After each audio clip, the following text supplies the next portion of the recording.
Hey guys, I'm Nicholas Live, coming to you with an update on a trade we did for ZClassic ZCL with my two expert traders, David and John. Now, we didn't actually win this trade, but what did we learn, John? Thanks, Nicholas.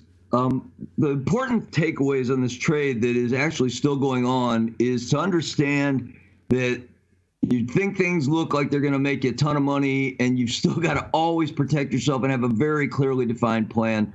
So I'll spend a second and show you some of the keys that we did and didn't do, and then David's going to update you on the trading side of it.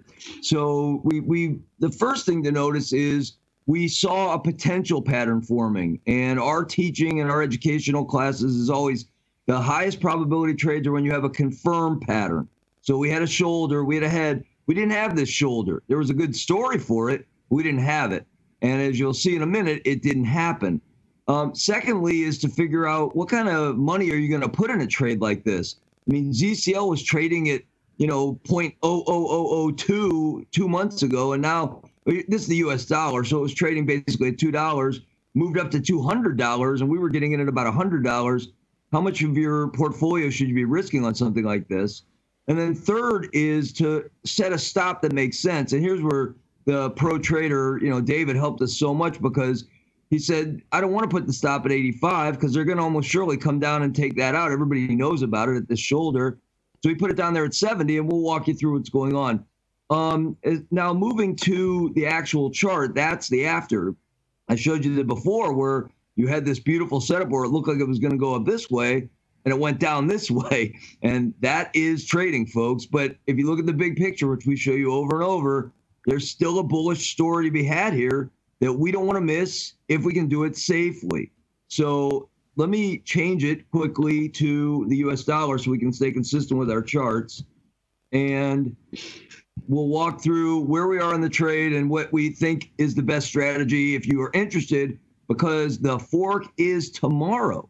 This is still going on as we broadcast this. So, David, how do we possibly make some money here, or at least stay safe trying?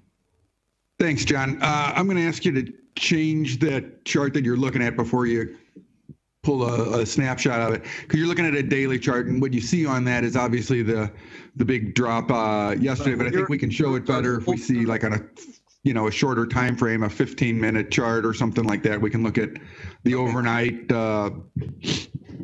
action in there.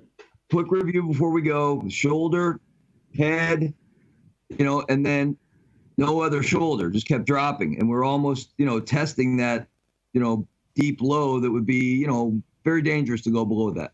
You want me to go 30-minute?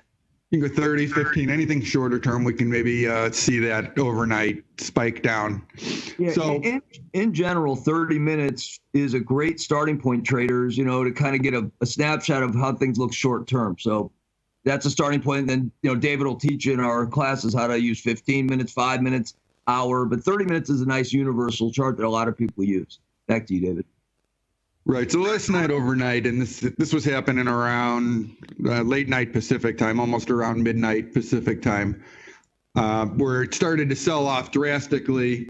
Actually had two kind of cascading sell-offs that took it from $88 to $80, and then from 80 all the way through our stop of 70. And I believe the low print was in the $63 range. We were stopped out on our trade and filled it as a sale at 69 and change. This thing turned around so quickly, though, and we got right back in. We reestablished a long position at 71.5. So we've basically added $2 to our entry price, but we're still in the game. And because this is this kind of trade where we think it could have an explosive upside, and it's short term in that it should be decided in the next day or so because of the fork. This is something we wanted to stay in. It was a flash down selling, so as soon as it turned back around, I was willing to get back in. We put a stop on that order not about 10%, exactly 10% below where we got in. So we got in at 71.5, and we'll put that stop down in the 63.5 range.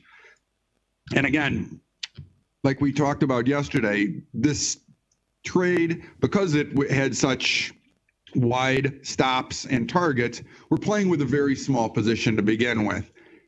And so I didn't mind getting back in this. We'll see. It could just as easily drop back down, and we could be out this before the fork if it sells off again. I doubt we would re-enter a second time, but it depends on the makeup and the look of the trade at the time. So that's how we've handled it up to now. We wanted to keep you up on it. And couple quick secrets. We always want to show you, win or lose, there's things to learn that you'll use in future trades. There was a bullish pattern on the 30-minute chart. When it fell below, look what happens. Big moves come from failed patterns. That was the big drop when it fell below the head on this bullish inverse head and shoulders. Now what you want to watch for, they got everybody out because everybody watches patterns and charts and channels. Now you want to watch for them to come retest that, and then we're going to find out if we're going to see about making some money or not, because it should come back up and say, maybe we're going to get bullish again and get back inside that pattern. Maybe we're going to go back down to, and just take everyone's money who was chasing the fork and be done with it. We like the fork. We think Bitcoin Private has a future. So we're in this and we think it has a potential. Final comment is, David's a safe trader. David's a professional and can help you a ton. But if you're not comfortable using stops and actually honoring them, just go super small. I mean, 1/10 of what you thought you'd like to invest and let it ride. Get used to staying small because the upside's huge and you can treat it like a lottery ticket. And if it goes up a ton, you made a successful trade without a lot of risk. Never take too much risk that you can't afford in your account, or you won't be doing this, which is what happens to 90% of all traders. Exactly. They lose money and don't stay in the game. Nicholas? Let me just jump in here real quick, John, because something you said is really important. And that is, you have to know yourself and you have to be honest with yourself.